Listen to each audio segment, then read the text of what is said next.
Hello मेरे प्यारे बच्चों, आज की इस वीडियो में हम आपको बहुत ही विज्ञान का इम्पोर्टेंट क्वेश्चन बताने वाला हूँ जो एग्ज़ाम में यहाँ पर मान के चलो कि यहाँ पर एक क्वेश्चन फंसने वाले ही हैं। काफ़ी ज़्यादा इम्पोर्टेंट है, इसलिए आपको वीडियो में बने रहना है। हर एक चीज़ों को काफ़ी बारीकी से समझते हुए चलना है और वीडियो को जितनी बार रिवाइज कर सको उतनी बार रिवाइज करना है। तो चलिए यहाँ पर हम बताते हैं कि यहाँ पर टॉप 20 मोस्ट इम्पॉर्टेंट यहाँ पर हमारा एमसीक्यू दिया गया है। तो यहाँ पर बच्चों हम लोग कैसे करेंगे 2026 के लिए काफ़ी इम्पोर्टेंट है।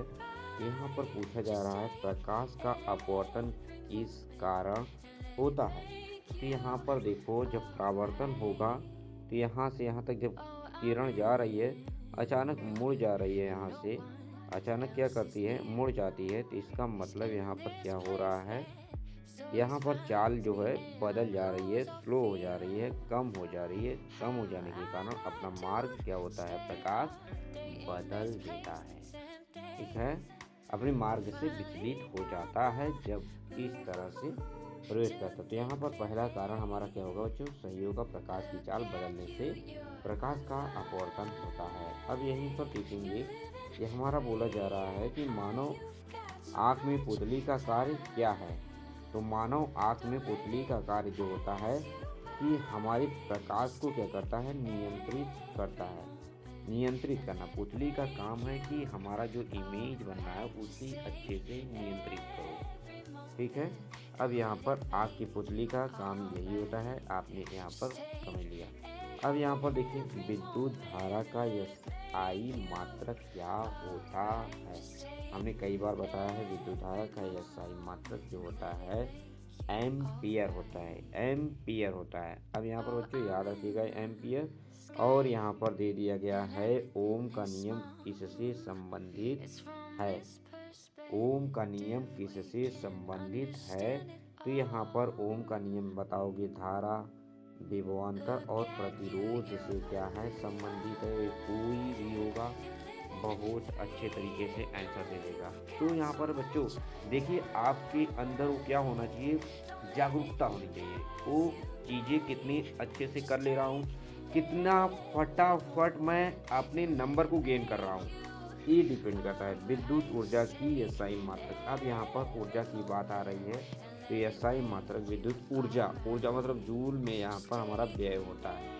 ठीक है, तो अब यहाँ पर देखेंगे बच्चों कि यहाँ पर दे दिया गया है दर्पण द्वारा बना प्रतिबिंब कब आभासी होता है। 6 वाला क्वेश्चन हो दिया गया है, दर्पण द्वारा प्रतिबिंब कब आभासी होता है। दर्पण द्वारा प्रतिबिंब जब उत्तल दर्पण में क्या होता है, आभासी प्रतिबिंब बनता है, और समतल दर्पण में भी आभासी प्रतिबिंब बनता है। तो यहाँ पर ऑप्शन डी वाला क्या होगा बच्चों, सही हो जाएगा हमारा। ठीक है, अब यहाँ पर 7 नंबर क्वेश्चन दे दिया गया है, अम्ल का स्वाद कैसा होता है। अम्ल का स्वाद कैसा होता है बच्चों, यहाँ पर आपने इतना कर लिया तो 20 नंबर के क्वेश्चन है आपके। ठीक है, तो यहाँ पर पेपर में आना फिक्स है, 20 नंबर यहाँ पर आपका मिल जाएगा। अम्ल का स्वाद कैसा होता है, तो अम्ल का स्वाद सभी जानते हैं ना, मीठा तो नहीं होता है, खट्टा होता है। कैसा होता है, खट्टा होता है। निम्नलिखित में से कौन सा क्षार है, क्षार को पहचानने के लिए बच्चों OH देखना पड़ेगा, किसमें OH है, तो यहाँ पर OH इसी में है, तो ये वाला हमारा क्या हो गया, क्षार हो गया। ठीक है, अब यहाँ पर दे दिया गया है 9 वाला हमारा कि श्वसन की प्रक्रिया में कौन सी गैस निकलती है। श्वसन की प्रक्रिया में कौन सी गैस निकलती है, ऑक्सीजन तो नहीं है, नाइट्रोजन तो नहीं है, लेकिन कार्बन डाइऑक्साइड। जब हम सांस लेते हैं तो ऑक्सीजन को लेते हैं, कार्बन डाइऑक्साइड को क्या करते हैं, निकालते हैं। ठीक है, तो यहाँ पर आप समझ जाइएगा। प्रकाश संश्लेषण में कौन सी गैस प्रयुक्त किया जाता है, कौन सा गैस प्रयुक्त होता है, तो यहाँ पर याद रखिएगा कार्बन डाइऑक्साइड हमारा क्या होता है, प्रयुक्त होता है। अब यहाँ पर हमारा दिया गया है 11 दिया गया है, DNA का पूरा नाम क्या है। Deoxyribonucleic acid, यही तो है, deoxyribonucleic acid, ये हमारा क्या हो जाएगा बच्चों, सही हो जाएगा। अब यहाँ पर आगे की तरफ देखेंगे कि यहाँ पर 12वां हमारा क्वेश्चन दे दिया गया है, पौधों में भोजन का परिवहन किसके द्वारा किया जाता है। पौधों में परिवहन जो होता है फ्लोएम के द्वारा किया जाता है। किसके द्वारा? फ्लोएम के द्वारा किया जाता है। अब यहाँ पर हम लोग देखेंगे कि ध्वनि की तीव्रता किस पर निर्भर होती है बच्चों।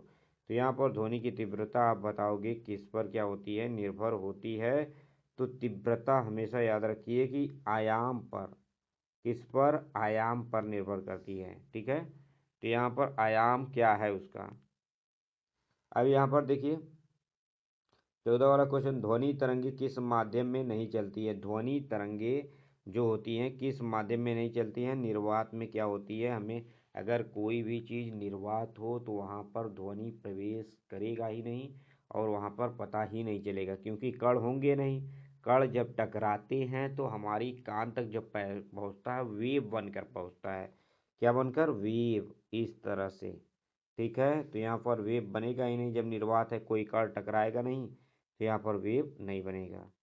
अब यहाँ पर देखेंगे कि चुंबकीय क्षेत्र की दिशा ज्ञात करने का नियम। चुंबकीय क्षेत्र ज्ञात करने के नियम क्या है? तो दाएं हाथ का अंगूठा।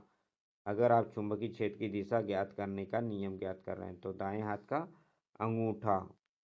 अब यहाँ पर देखिए, जीवाश्म ईंधन कौन सा है? सौर ऊर्जा है, पवन ऊर्जा है, कोयला है या जल है। तो यहाँ पर क्या है बच्चों? जीवाश्म जो होता है कोयला होता है। ठीक है, अब यहाँ पर दे दिया गया है हमारा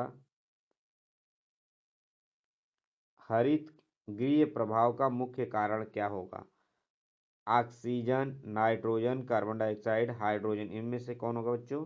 तो यहाँ पर कार्बन डाइऑक्साइड। हरित गृह प्रभाव का मुख्य कारण है कार्बन डाइऑक्साइड। अब यहाँ पर मानव हृदय में कितने कक्ष होते हैं? मानव हृदय में 4 कक्ष होते हैं बच्चों। अब यहाँ पर देखिए धातुओं का ऑक्सीकरण किसे कहते हैं। तो यहाँ पर धातुओं का ऑक्सीकरण किसे कहते हैं?